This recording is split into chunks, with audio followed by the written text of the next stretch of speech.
تو اللہ تعالیٰ جل شانہ نے قیامت کے دن کی قسم کی تو ساتھ نفس لوامہ کی بھی قسم کی۔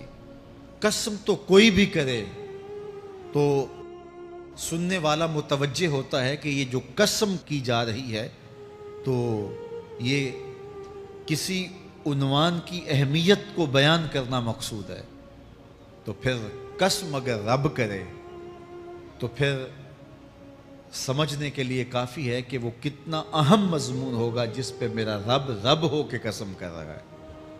تو قیامت پر اللہ تعالیٰ قسم فرما رہا ہے تاکہ اس کا قسم فرمانا اہل عقل کے لیے کافی ہو کہ اس کے اس بات کے لیے اس سے بڑی کیا دلیل ہو سکتی ہے کہ میرا رب اس پہ قسم کر رہا ہے۔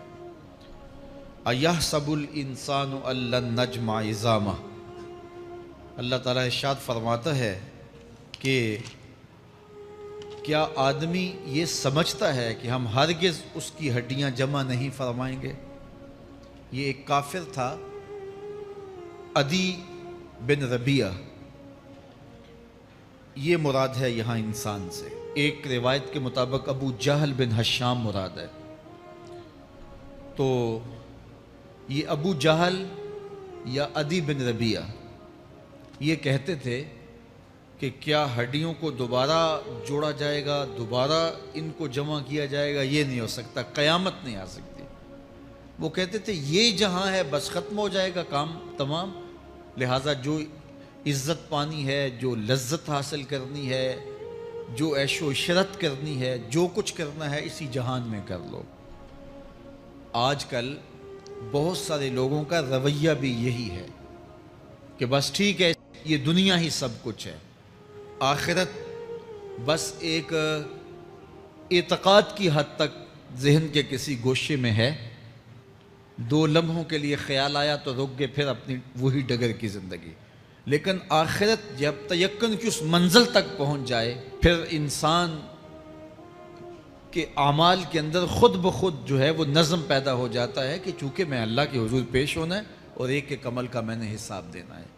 تو آخرت کے بارے میں یقین کی کمزوری انسان کو جو ہے وہ گناہوں کی دلدل میں پھنسا دیتی ہے، اس لیے آخرت کا یقین یہ بہت ضروری ہے تاکہ ہماری زندگی میں نظم پیدا ہو اور ہم اللہ کے حضور جھکنے والے، اس کے شکر گزار بندے، اس کی اتباع کرنے والے بنیں۔ تو اب وہ کافر کہتے تھے ابن ربیعہ یا ابو جہل کہ یہ جو ہڈیاں ہیں ان ہڈیوں کو کیسے دوبارہ زندہ کیا جائے گا۔ نضر بن حارث ایک کافر تھا، وہ کہیں سے قبرستان سے پرانی ہڈی اٹھا لایا اور وہ اتنی بوسیدہ تھی کہ ہاتھ کے لمس سے ٹوٹ ٹوٹ کے گرتی تھی، اور حضور کے پاس آ کھڑا ہوا اور آ کے کہنے لگا کہ کیا ان ہڈیوں کو دوبارہ زندہ کیا جائے گا؟ کون ہے ان کو جو دوبارہ زندہ کرے؟ اور ساتھ ہڈی توڑتا ہے اور اس کے ریزے زمین پہ گرتے ہیں۔ تو حضور علیہ السلام نے اللہ کی جانب سے اس کا جواب دیا۔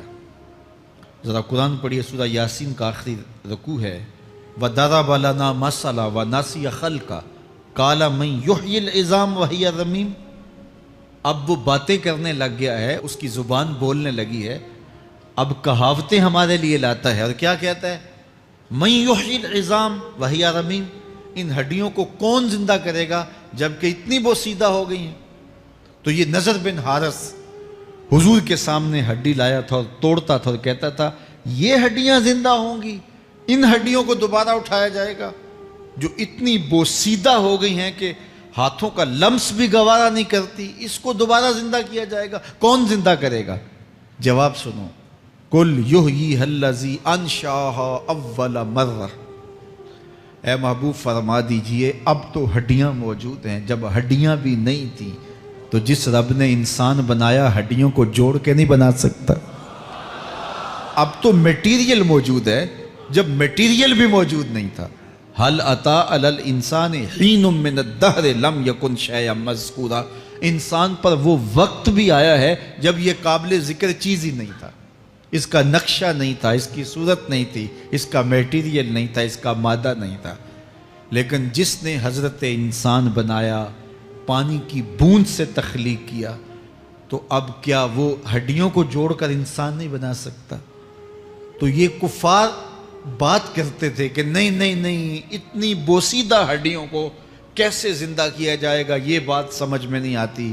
پھر ان کے ذرے بکھر گئے، بعض انسانوں کو جانور چیڑ پھاڑ کے کھا گئے، کچھ وہ کھا گئے، کچھ ہڈیاں پڑی رہ گئیں، کچھ ان کی ہڈیاں راکھ بن کے اڑ گئیں۔ تو کیسے ہو سکتا ہے کہ ان کو دوبارہ زندہ کیا جائے، ان کے اجزاء جوڑے جائیں؟ اب یہ عدی بن ربیعہ نے بھی یہی کہا۔ اللہ ارشاد فرماتا یحسب الانسان ان لن نجمع عظامہ، یہ آدمی گمان کرتا ہے، کہتا ہے کیا ہڈیوں کو دوبارہ زندہ کیا جائے گا؟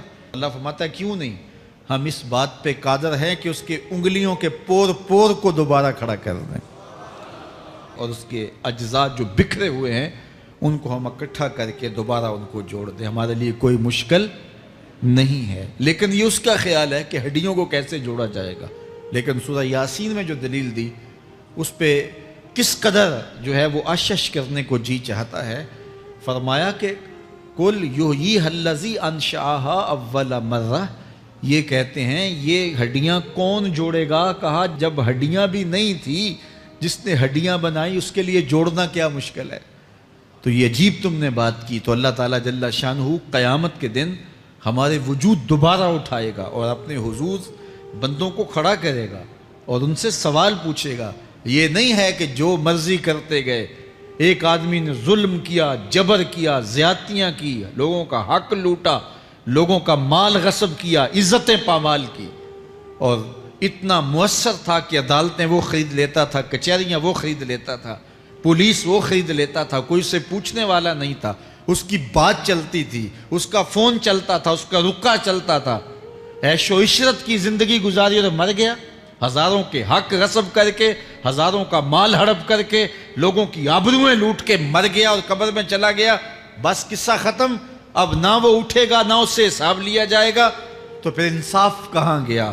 ایک عدالت ایسی ہونی چاہیے کہ جس عدالت میں اس کو بھی پکڑا جائے اور ٹکٹکی پہ باندھا جائے کہ دنیا پر تو کسی نے تجھے پکڑا نہیں، آ اس عدالت میں تیرے خلاف سلطانی گواہ بھی موجود ہیں اور تجھے گناہوں کا، جرم کا بدلہ بھی دیا جائے گا، اور منصف جو ہے وہ انصاف کرے اور ان مظلوموں کو کھڑا کیا جائے کہ دنیا پر تو تمہاری داد رسی کسی نے کی، اس دربار میں تمہاری پوری پوری داد رسی کی جائے گی۔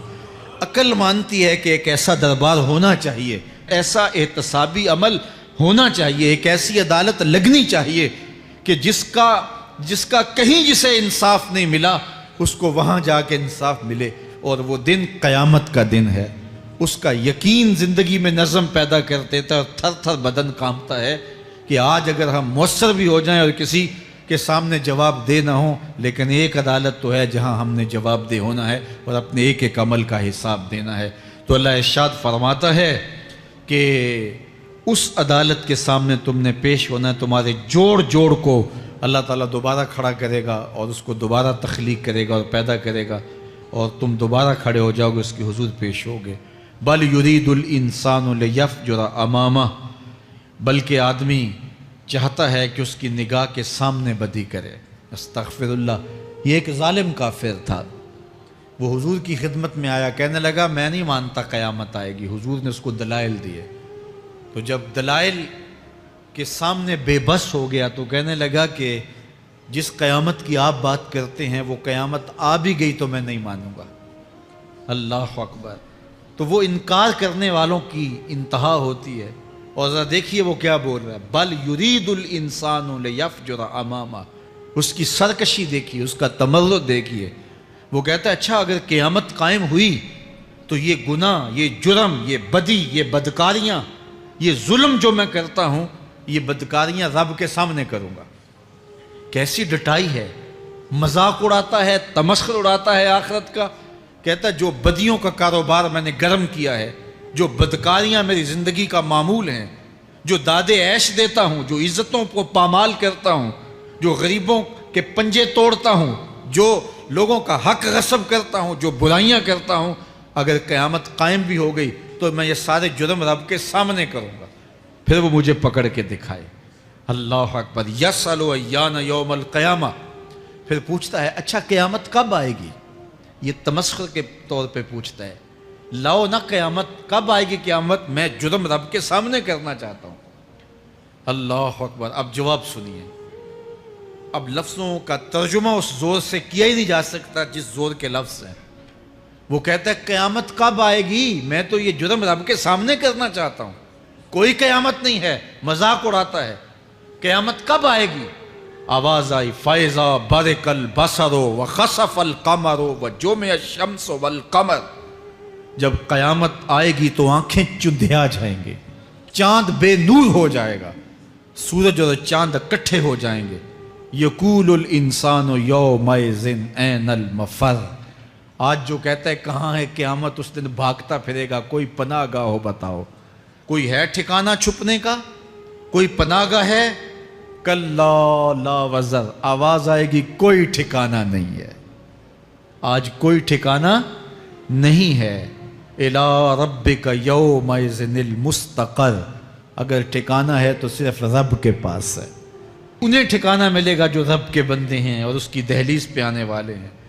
یُنَبَّأُ الْإِنسَانُ یومئذ بما قدم وأخر، اللہ تعالیٰ اس دن بتا دے گا جو آگے بھیجا اور وہ بھی بتا دے گا جو پیچھے چھوڑا، ایک ایک چیز تشت ازبام ہو جائے گی۔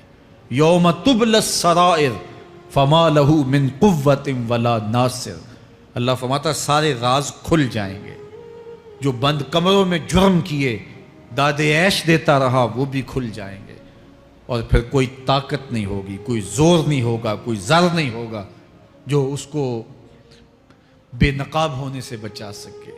اے داور حشر میرا نامہ اعمال نہ پوچھ، اس میں کئی پردہ نشینوں کے بھی نام آتے ہیں۔ تو وہ کتنا سخت دن ہوگا، ارشاد فرمایا جائے گا کہ جو آگے بھیجا، جو پیچھے چھوڑا، جو جرم کرتا رہا، جو نیکیاں کی، جو برائیاں کی، سب کچھ تشت ازبام ہو جائے گا۔ بل الانسان علی نفسہ بصیرہ، بلکہ آدمی خود اپنے حال پر اچھی طرح خود آگاہ ہے۔ ہم اسے نامہ اعمال کے دفتر دیں گے جہاں سب کچھ لکھا ہوگا۔ قرآن بتاتا جب نامہ اعمال سامنے آئے گا تو وہ بے ساختہ پکار اٹھے گا، ما لہذا الکتاب لا یغادر صغیرۃ ولا کبیرۃ الا احصاها، ہائے اس کتاب کو کیا ہوا، اس نے چھوٹی بڑی کوئی بات نہیں چھوڑی، سب کچھ لکھ دیا۔ نامہ اعمال سامنے ہوگے، زمین بولے گی، ہاتھ پاؤں بولیں گے، فرشتے بولیں گے، کرامن کاتبین بتائیں گے یہ کیا کیا جرم کرتا رہا، کیا کیا گناہ کرتا رہا۔ تو اس دن ہر شے سامنے آ جائے گی، تو یہ تو ثبوت ہوں گے ہی ہوں گے، لیکن اللہ فرماتا ہے ثبوت تو اپنی جگہ، لیکن بل الانسان علی نفسہ بصیرہ، کیا انسان کو خود نہیں پتا کہ وہ کہاں کھڑا ہے؟ اس کو اپنے جرائم کی فہرست خود یاد ہے، اس کے ضمیر پہ خود اس کا بوجھ موجود ہے، اسے یہ نامہ اعمال نہ بتاتے، فرشتے نہ بتاتے، پھر بھی اسے پتا تھا کہ میں کیا ہوں اور کہاں میں نے جرم کیا ہے۔ وَلَوْ أَلْقَى مَعَاذِيرَهُ، اللہ اکبر، اگر اس کے پاس جتنے بہانے ہوں سب لا ڈالے، جب بھی کوئی اس کا بہانہ نہیں سنا جائے گا۔ قیامت کا دن ہوگا، دنیا کے اوپر تو بہانوں سے انسان بچ نکلتا ہے، کوئی جھوٹ بول لیا، کوئی جھوٹا گواہ پیش کر دیا، کوئی مکر کر لیا، کوئی رشوت چل گئی، کوئی سفارش کام آ گئی، کوئی بہانہ تراش لیا، بات کو توڑ موڑ کے پیش کر لیا۔ لیکن قیامت کا جب دن ہوگا تو کوئی نہ جھوٹا گواہ چلے گا، نہ رب کی پولیس رشوت لیتی ہے، نہ وہاں انصاف کے خلاف کوئی کام ہوگا، اور نہ ہی کوئی بہانہ چل سکے گا۔ اللہ اکبر۔ دوسری بات مفسرین نے یہ بھی لکھی کہ بعض اوقات یہ ہوتا ہے کہ انسان اپنے گناہ پر، اپنے جرم پر کوئی بہانہ تلاش کر کے لوگوں کو مطمئن کر لیتا ہے۔ جو اس نے جرم کیا، کسی سے زیادتی کی، کسی کا حق غصب کیا، تو لوگوں نے ملامت کی تو وہ کوئی بہانہ تلاشتا ہے اور لوگوں کو مطمئن کر لیتا ہے۔ بعض اوقات لاجواب کر دیتا ہے، بعض اوقات مطمئن بھی کر لیتا ہے۔ وہ لوگوں کو تو مطمئن کر لیتا ہے لیکن وہ خود مطمئن نہیں ہو سکتا۔ جس نے جرم کیا ہوتا ہے، جرم اس کو اندر سے ڈستا رہتا ہے، اس کا ضمیر اس کو ٹھوکریں مارتا رہتا ہے، اندر کی بے چینی اسے تنگ کرتی رہتی ہے، اگرچہ وہ دلائل سے، مکر و فریب سے باتوں کو توڑ موڑ کے عذر کر لیتا ہے، کوئی بہانہ بنا لیتا ہے، لیکن اس کے باوجود اس کے اندر کوئی چین، اندر کوئی اطمینان نہیں ہوتا۔ اللہ اکبر! تو مجرم بے چین رہتا ہے۔ آج ہماری بے چینیوں کا ایک سبب ہمارا مالک کی دہلیز سے منہ موڑنا اور بہت سارے دیدہ نادیدہ گناہوں کا ارتکاب کرنا ہے۔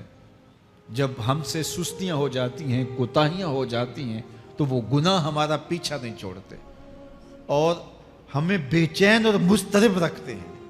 تو بعض اوقات جو ہے وہ ہم کہتے ہیں کہ پتہ نہیں بے چینی کیا ہے۔ بے چینی گناہوں کی ہے۔ گناہ طبیعت میں بے چینی پیدا کر دیتا ہے، سکون نہیں آنے دیتا۔ اطمینان کی دولت چھن جاتی ہے جب کوئی شخص گناہ کرتا ہے، اور یہ لازمی نہیں ہے کہ وہ کسی کا حق غصب کرے، اس نے کسی کی عزت ہی پامال کی ہو، اس نے کسی کی آبرو پہ حملہ کیا ہو۔ اگر نماز چھوڑی ہے تو بے چینی یہ بھی کم نہیں ہے، یہ رب کی نافرمانی ہے۔ اگر اس کی نظر بھٹکی ہے تو یہ بھی کم بے چینی نہیں دیتی۔ اگر اس کا خیال بہکا ہے، اس نے زبان سے کسی کو دکھ دیا ہے، اس نے کسی کے لیے سب و شتم کا انداز اختیار کیا ہے، گالی گلوچ کا رنگ اختیار کیا ہے، تو پھر کیا ہوا کہ یہ بے چینی اندر کو توڑتی رہتی ہے۔ انسان چلتا پھرتا ہے لیکن اسے طمانیت نہیں ملتی، اسے سکون نہیں ملتا۔ سکون کب ملے گا؟ سکون تب ملتا ہے جب کسی سے زیادتی کی ہو تو اس سے جا کے معافی مانگ لی جائے، اور اس لجاجت کے ساتھ معافی مانگی جائے کہ وہ مجبور ہو جائے معاف کرنے پہ، تو پھر اندر طمانیت اتر جاتی ہے۔ اگر رب کی نافرمانیاں کی ہیں تو لیلۃ القدر کے دامن میں اس سے معافی مانگ لو، اتنی لجاجت سے معافی مانگو، اس قدر رو کے معافی مانگو، ترلے منت پہ اتر آؤ، ہاتھ جوڑو، آنسو بہاؤ، چیخو، چلاؤ، رو، اس کی دہلیز سے لپٹ جاؤ، اس سے اپنے گناہوں کی معذرت کرو۔ جب مالک نے معاف کر دیا، اندر کی ساری بے چینیاں مٹ جائیں گی، دل کو قرار مل جائے گا، دل کو تسکین نصیب ہوگی۔ تسکین اس کی دہلیز سے تمہیں ملے گی، یہ اندر سے پھوٹتی ہے، باہر سے نہیں آتی ہے۔ تسکین کے قافلے اندر ہی اترتے ہیں، اندر سے اس کے سوتے پھوٹتے ہیں، اس کے چشمے پھوٹتے ہیں۔ ہم باہر سے ڈھونڈتے ہیں، باہر سے تسکین نہیں ملتی، یہ اندر سے آئے گی۔ اس لیے اس دل کے اوپر لگے ہوئے میل کچیل کو، غلاظت کو دور کر لو اور کھرچ دو دل کے اوپر پڑے ہوئے جتنے بھی زنگ ہیں، تو پھر نتیجہ کیا ہوگا؟ دل ستھرا ہوگا، مصفا ہوگا، مزکا ہوگا، تو پھر دل پر نور ہوگا، تو پھر آپ کو زندگی گزارنے کا لطف اور سرور اور مزہ آنے لگ جائے گا۔ تو انسان جب دلیلیں تراشتا ہے، اس سے بعض اوقات اپنے آپ کو بھی مطمئن کرنے کی کوشش کرتا ہے، اوروں کو بھی مطمئن کر لیتا ہے، لیکن حقیقت میں اطمینان نہیں ہوتا، وہ بے چینی ہوتی ہے۔ تو اللہ تعالیٰ جل شانہ اس کہانی کو بیان کرتے ہوئے ایک اور مضمون کو بیان کیا، اور یہ بالکل درمیان میں جملہ معترضہ کے طور پہ جو ہے وہ نظر آ رہا ہے کہ بات تو چل رہی ہے، تو اچانک اللہ اپنے محبوب سے مخاطبہ فرماتا ہے اور کیا ارشاد کرتا ہے؟ لا تحرک بہ لسانک لتعجل بہ۔ تو یہ اچانک بات کیوں آ گئی؟ اصل بات یہ تھی کہ جب وحی نازل ہوتی تو آقا کریم علیہ السلام ہمہ تن گوش ہو کے اس وحی کو سنتے، پھر اس کو محفوظ کرنے کی فکر ہوتی کہ جو میں نے سنا ہے وہ اچھی طرح مجھے یاد ہو جائے، اور پھر آقا کریم علیہ السلام کی تیسری فکر یہ ہوتی کہ اس کے جو معارف ہیں، اسرار ہیں، اور اس کے جو ثمرات ہیں، اس کی جو تفصیلات اور نکلنے والے اس کے نتائج ہیں، وہ بھی اچھی طرح جو ہے وہ میں سمجھ پاؤں۔ تو یہ تین مشقتیں بیک وقت حضور گوارا کر رہے ہوتے۔ اب قیامت کا ہولناک منظر جو پیش کیا گیا، اور پھر انسان جب اپنے رب کی نافرمانی کرتا ہے تو جو اس کا حال ہوتا ہے، تو یہ سارے مضامین کو اللہ کے محبوب سن رہے تھے۔ حضور کے قلب اطہر پر گرانی آئی، اور میرے رب کو کیسے گوارا تھا۔ جو حضور سن رہے تھے جلدی جلدی اس کو زبان پہ لانا چاہ رہے تھے تاکہ وہ اچھی طرح ازبر ہو جائے، لیکن اللہ نے محبوب کی اس مشقت کو دیکھا تو فرمایا لا تحرک بہ لسانک لتعجل بہ۔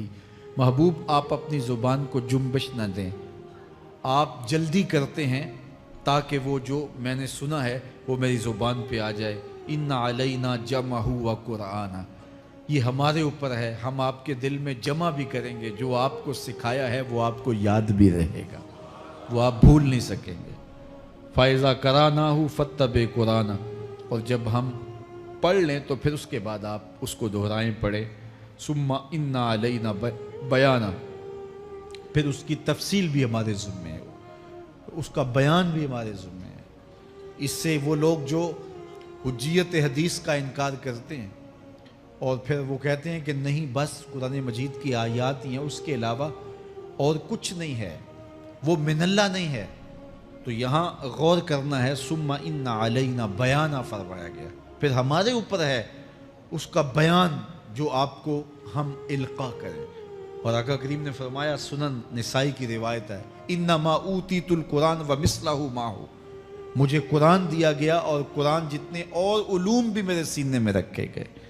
تو صرف قرآن ہی نہیں اتارا گیا حضور کے سینے میں، حضور کے سینے میں بہت کچھ نازل کیا۔ حضور کا سینہ گنجینہ ہے اسرار و معانی کا، اور اللہ تعالیٰ جل شانہ نے اپنے محبوب کو بہت کچھ عطا کیا۔ یہ بیان کرنے کے بعد فرمایا، کلا بل تحبون العاجلہ وتذرون الآخرہ۔ اللہ اکبر، کوئی نہیں بلکہ یہ جو تم لوگ ہو اے کافرو، تم اس چیز کو پسند کرتے ہو جو بالکل نقد ہے، جو جلد ملنے والی ہے۔ دنیا کا سودا نقد ہے، دنیا کے نفع نقد ہیں، دنیا کی لذات نقد ہیں۔ شیطان کہتا ہے اب چوری کرو اب مال آئے گا، اب زنا کرو اب لذت ملے گی، اب ڈاکہ کرو اب امیر ہو جاؤ گے۔ تو دنیا کے سودے نقد ہیں اور آخرت کے وعدے ادھار ہیں۔ وہ ارشاد فرمایا، بل تحبون العاجلہ، تم دنیا کی جو عاجل چیزیں ہیں، جو بالکل نقد سودے ہیں، تم ان کے پیچھے پڑتے ہو، وتذرون الآخرہ، اور آخرت کو چھوڑتے ہو۔ دوسرے مقام پہ ارشاد فرمایا سورہ الاعلیٰ میں، بل تؤثرون الحیات الدنیا والآخرۃ خیر وابقی، تم دنیا کی جیتی زندگی کو ترجیح دیتے ہو، حالانکہ آخرت بہتر بھی ہے اور دائمی بھی۔ میں آپ کی توجہ چاہوں گا، آخرت بہتر بھی ہے اور دائمی بھی، لیکن تمہاری ترجیح یہ دنیا ہے جس کی آخرت کے مقابلے میں کوئی حیثیت ہی نہیں ہے۔ حضور نے ارشاد فرمایا، اگر کسی کو جنت میں ایک کوڑا رکھنے کی جگہ مل جائے، ایک ڈنڈا رکھنے کی جگہ مل جائے، دنیا و ما فیہا کی دولتوں سے وہ زیادہ قیمتی ہے۔ 7 براعظموں پہ پھیلی ہوئی کائنات، سمندروں کی تہوں میں قیمتی موتی، پہاڑوں کے دامن میں قیمتی معدنیات، مالیاتی اداروں کے پاس سرمائے، لوگوں کے پاس دولت کے انبار، یہ سارے اکٹھے کر لیے جائیں اور ان کی قیمت لگائی جائے، اور جنت میں ایک ڈنڈا رکھنے کی جگہ، ایک عصا رکھنے کی جگہ، ایک کوڑا رکھنے کی جگہ، وہ جگہ پھر بھی زیادہ قیمتی ہے۔ پراپرٹی ویلیو ہوتی ہے نا، وہ کہتے ہیں کہ دور دراز دیہات سے 10 ایکڑ فروخت کریں تو یہاں ہمارے بائی پاس پہ اگر لیں تو 1 کنال جگہ آئے گی، 10 ایکڑ فروخت کر کے یہاں 1 کنال ملے گی۔ اور اگر آپ مزید اس کو فروخت کر کے مزید جو ہے وہ کسی مہنگے علاقے میں چلے جائیں تو ہو سکتا ہے 2 مرلے اس 10 ایکڑ کے مقابلے میں آئیں۔ تو اس طرح مختلف جگہوں کی پراپرٹی ویلیو ہوتی ہے۔ اللہ کے محبوب جنت کی پراپرٹی ویلیو بتا رہے ہیں۔ 7 براعظموں پہ پھیلی ہوئی کائنات کو ایک پلڑے میں رکھیں، پوری دنیا کے اندر جو سرمائے ہیں، جو ماضی میں سرمائے لوگوں نے خرچ کر لیے، جو حال میں موجود ہیں، جو آنے والے ادوار میں لوگوں کے پاس آئیں گے، قارون کا خزانہ اور سرمائے سارے اکٹھے کر کے ایک پلڑے میں رکھ دیں، جنت میں ایک عصا رکھنے کی جگہ پھر بھی زیادہ قیمتی ہے۔ تو پھر دنیا کی آخرت کے مقابلے میں قیمت کیا ہوئی؟ دنیا کی جنت کے مقابلے میں ویلیو کیا ہوئی؟ اور جنت میں سب سے کم جگہ کس کو ملے گی؟ جو سب سے آخر میں جائے گا۔ ظاہر ہے سب سے کم جگہ اسی کے پاس ہوگی جو سب سے آخر میں جہنم کے دھکے کھا کھا کے، رگڑے سہ سہ کے پھر آخر میں جنت میں جائے گا۔ سب سے تھوڑی جگہ اس کے پاس ہوگی۔ حدیث پاک میں آتا ہے، بخاری میں آتا ہے، حضور نے ارشاد فرمایا، کہ جب جہنم سے آخری جہنمی نکالا جائے گا تو اللہ تعالیٰ اسے پوچھے گا بتا تیری کوئی آرزو، تو وہ کہے گا مالک یہ آرزو ہے، یہ آرزو ہے، مختلف آرزوؤں بتائے گا۔ اللہ فرمائے گا لکا ما تمنیتا، جو تو نے آرزو کی جا جا تجھے میں نے عطا کر دی، اب جنت میں چلا جا۔ تو اس کی تو توقع یہ ہوگی کہ سایہ دیوار جنت میں جگہ مل جائے تو غنیمت ہے، اور اگر جنت کے اندر جاؤں تو کوئی جھونپڑا مل جائے 2 مرلے کا تو وہ بھی کافی ہے۔ لیکن اللہ اسے کتنی جگہ دے گا؟ اللہ فرمائے گا جا جنت میں، تیرے لیے جنت میں دنیا سے 10 گنا جگہ ہے۔ 7 بر اعظموں کو 10 سے ضرب دے تو کہا کہ دنیا سے 10 گنا جگہ تیرے لیے۔ اس کو یقین ہی نہیں آئے گا، وہ کہے گا اتسخر وانت الملک، میرے رب تو بادشاہ ہو کے مجھ سے مذاق کر رہا ہے؟ اللہ فرمائے گا نہیں، تیرے لیے 10 گنا جگہ ہے، اور اس کے لیے 10 گنا جگہ ہوگی جو سب سے آخر میں جنت میں جائے گا۔ میں آپ کی توجہ چاہوں گا، جو آخری جنتی ہے اس کے پاس کتنی جگہ ہوگی، کتنی پراپرٹی ہوگی؟ آج تو 2 10 20 50 مربع کسی کے پاس ہوں تو وہ اتراتا ہوا چلتا ہے کہ میں اتنا بڑا ذمہ دار ہوں۔ جنت میں آخری جنتی کی جگہ کتنی ہوگی؟ دنیا سے 10 گنا جگہ۔ تو داتا گنج بخش علی حجویری کی جاگیروں کا عالم کیا ہوگا؟ بابا فرید الدین گنج شکر کی جاگیروں کا عالم کیا ہوگا؟ پھر اصحاب رسول کی جاگیروں کا عالم کیا ہوگا؟ قیمتی کتنی جگہ کہ ایک ڈنڈا رکھنے کی جگہ مل جائے، دنیا و ما فیہا سے وہ قیمتی، اور وہ قیمتی جگہ دنیا سے 10 گنا جگہ اس کو دی جائے گی جو سب سے آخر میں جائے گا۔ تو مجھے بتائیے اس سے بڑا بے وقوف کوئی ہے جو آخرت کو برباد کر کے دنیا کا سودا کرتا ہے؟ بل توسرون الحیات الدنیا والآخرۃ خیر و ابقا، کہا آخرت بہتر بھی ہے اور دائمی بھی ہے، نہ ختم ہونے والی زندگی ہے۔ تو یہاں بھی ارشاد فرمایا کلا بل تحبون العاجلہ وتذرون الآخرہ، تم نقد کے پیچھے دوڑتے ہو، آخرت جو ادھار ہے اس کی پرواہ نہیں کرتے ہو۔ یہ نقد تمہیں مل بھی جائے، پہلی تو بات ہے ملتی نہیں ہے، دنیا تمہارے آگے بھاگتی ہے اور تم پیچھے بھاگ رہے ہو۔ کچھ حصہ تمہیں مل بھی گیا تو وہ کتنے سالوں کے لیے؟ 60 سال 70 سال، یہ تو بڑی لمبی زندگی ہیں۔ ہمارے ہاں 45 سال ایوریج نکالی گئی ہے۔ 60 سال بھی کوئی جی لے، 70 سال بھی کوئی جی لے، کیا حیثیت ہے آخرت کے مقابلے میں؟ آخرت کا ایک دن یوم حشر قرآن بتاتا ہے 50,000 سال کا ہوگا۔ 50 سال کا نہیں، 50-100 سال کا نہیں، 50,000 سال کا ایک دن۔